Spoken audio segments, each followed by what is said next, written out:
Do you do those tasks that seem so meaningless that time and time again, over and over, you just keep doing them and you're like, man, this is like going nowhere. Why am I doing this? How is this accomplishing anything?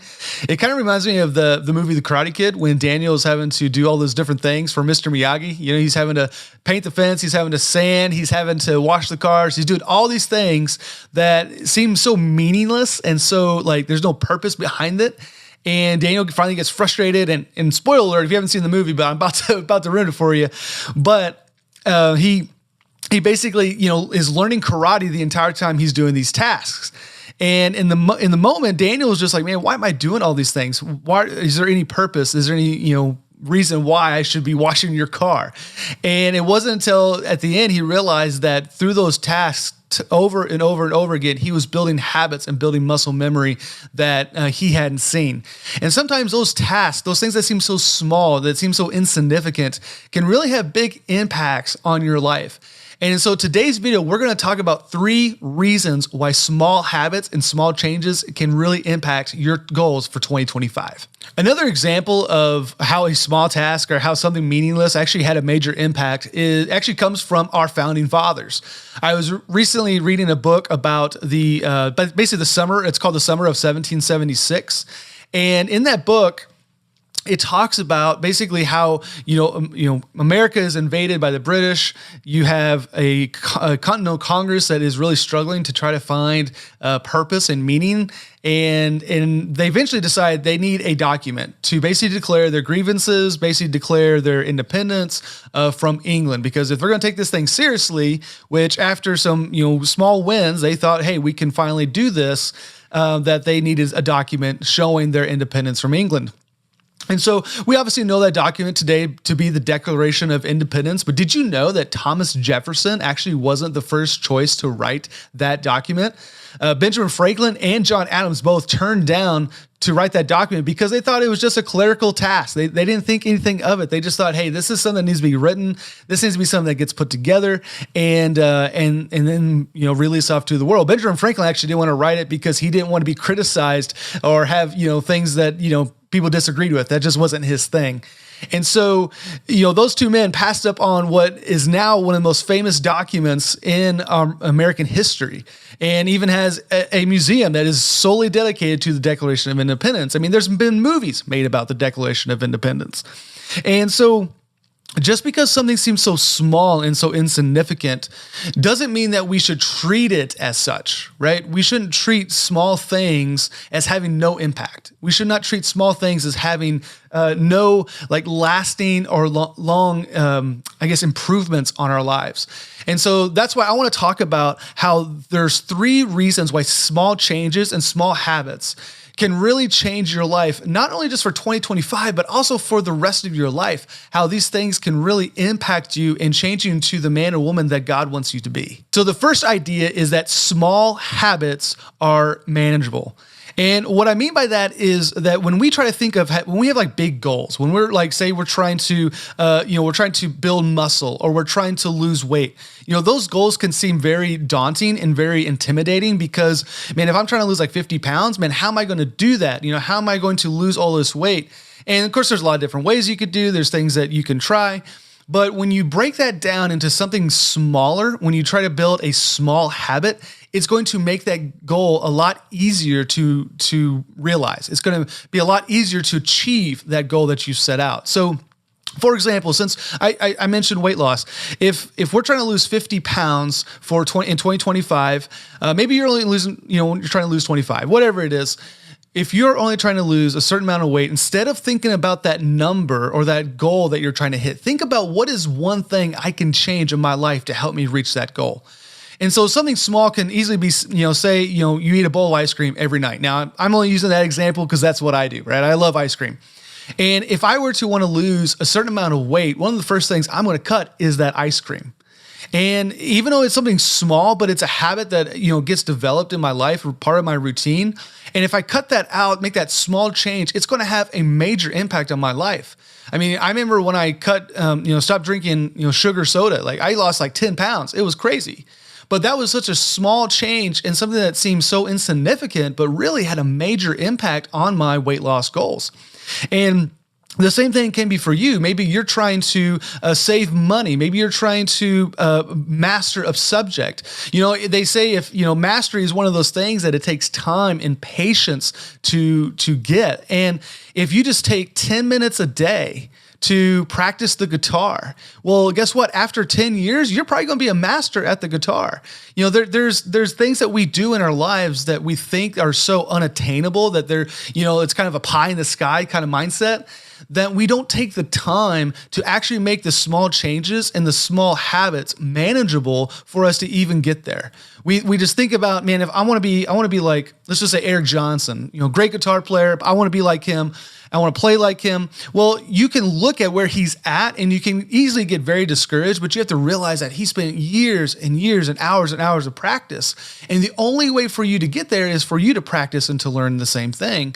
And so if you're trying to master a subject in your life, if you're trying to learn something, take the time to invest in it. Take the time, take the small chunks, take small bites, and learn how to make small changes and small habits in your life that are easily manageable in order to achieve your goals.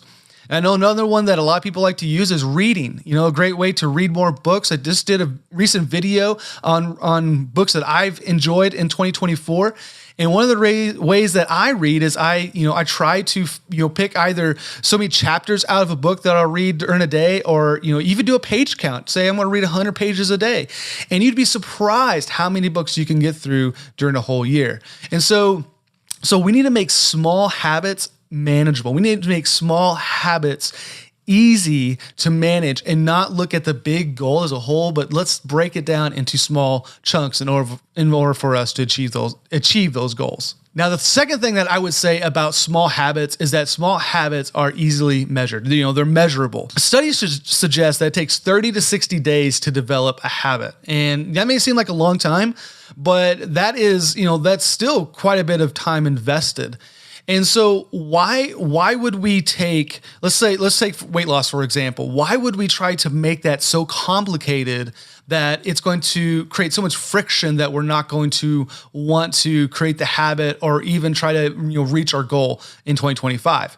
So instead of let's say let's go back to the weight loss thing, right? You're trying to lose 50 pounds. Well, if I need to change my diet, you could set out where you write down all the foods that you eat every day. You're trying to keep track of your food. That may seem like a lot of work, especially if you've never done something like that before. What you could do is make, like you said, make a chart that, whether it be in your journal or your bullet journal, whatever it is, make a chart of the days that you cut out a certain food, or, days that maybe you didn't eat sugar or something like that. Just take one aspect of a diet plan and apply it to your daily routine.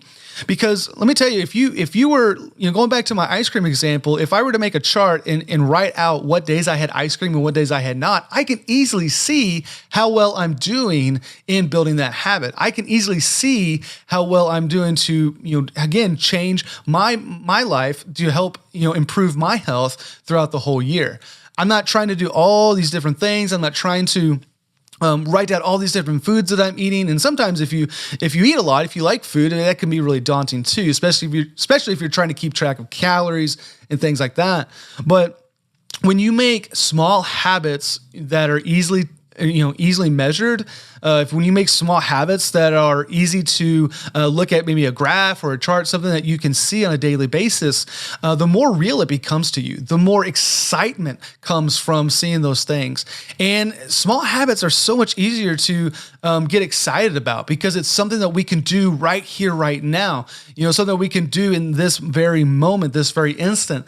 And it doesn't have to be all these different things. I mean, we try to do so much so quick. We try to change so many different aspects of our lives. And what we don't realize is that every small change that we have, every habit that we form, everything that we change about, if we're trying to become a better person, a better, maybe we're trying to grow spiritually, master a certain subject, whatever it is, what we don't realize is the compound interest that happens over time. And that leads me to my third idea, which is that small habits lead to big changes over time. We should not think that if I'm going to have a goal for this year, that I'm going to instantly just hit it out of the park. You know, the reality is goals are there for us to try to achieve. They're not there as basically a judgment zone of, hey, you didn't hit it this day. You didn't get it this day. No, a goal is something that we should strive for, but we need to build a foundation and build something to build upon in order to reach those goals.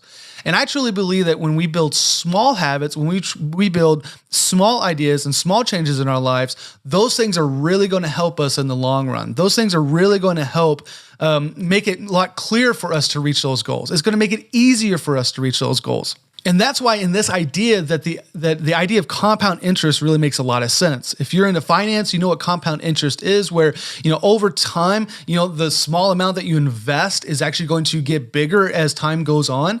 And so you have to think about, if I'm going to try to reach my goals for 2025, then I need to start today. I need to start small, because if I start small today, if I do something that's easily, you know, managed, if it's easily measured, then over the next 6 months, I'm going to be a lot closer to achieving my goal than I am today. You know, especially if you're trying to, you know, you're trying to get, you know, build muscle, you're trying to get in shape, you're trying to go to the gym. I always encourage people that, you know, start with 3 days a week. You don't have to go 5 days a week. That can be really daunting. And if you go 3 days a week, you've never been to the gym before, go for 15 minutes, go for 30 minutes. It doesn't have to be long, but the fact that you're building that momentum and building those small habits into your life is going to help you achieve those goals in the long run. And so when we think about committing to, say, losing 50 pounds in a year, if we commit ourselves to lose 1 pound a week, then all of a sudden over time, over those 52 weeks, you've lost 52 pounds. And so we can't underestimate the significance of small habits. We can't underestimate the significance of small changes in our lives, because they can really impact us over the long haul. Now, as a lot of you know, I'm a Christian, and one of the things that I do every morning is I spend time reading my Bible and meditating. And through the years of doing that, I have not only have I grown closer to God, but I have also learned more about the Bible. And so when you're a young Christian, or you're someone who's trying to master a certain subject, and if you don't spend the time over a number of weeks, months, or years, if you don't spend the time working on those things and doing those things, then you're not going to be any closer to your goals or where you want to be than you are today. And so I want to encourage you that with these 3 ideas, don't allow small habits to seem insignificant. Just because someone else is achieving goals and they're doing big things with their lives doesn't mean that they're not having small changes in their lives. In fact, they probably have done, they've created small habits and small rhythms in their life that have led them to achieve big things, especially, this year already. I mean, we're only a few days into January, but, I know some people are already hitting their goals. I mean, if you're Office fan and you like Michael Scott, well, then, he flossed once and he reached his goal. So, but anyway, I just want to encourage you with those 3 ideas. Don't allow small things to be so insignificant. And if you like this content, if you've enjoyed this video, if you don't mind hitting that subscribe button down below and leave me a comment. I would love to hear what's going on in your life, what goals you're trying to achieve, and what small changes you are making in your life to make your goals a reality in 2025. I hope you guys are enjoying this video and have a great week, and I'll see y'all next time.